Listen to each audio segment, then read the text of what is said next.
Durante casi 20 años, pronunciar el nombre de una sugerente isla mediterránea dejó de evocar solamente un pequeño paraíso de aguas cristalinas para convertirse en el de una numerosa familia de cupés industriales destinados a las clases medias europeas.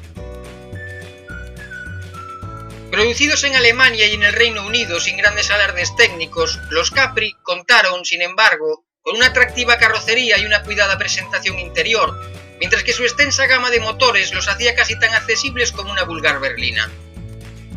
Con el comienzo de los años 80 llegaba a España su tercera y última entrega, potenciando su faceta más deportiva, con la versión de 6 cilindros e inyección como estandarte de la gama Ford. El automóvil del mercado nacional con el que superar los 200 km/h hace 35 años resultaba más fácil,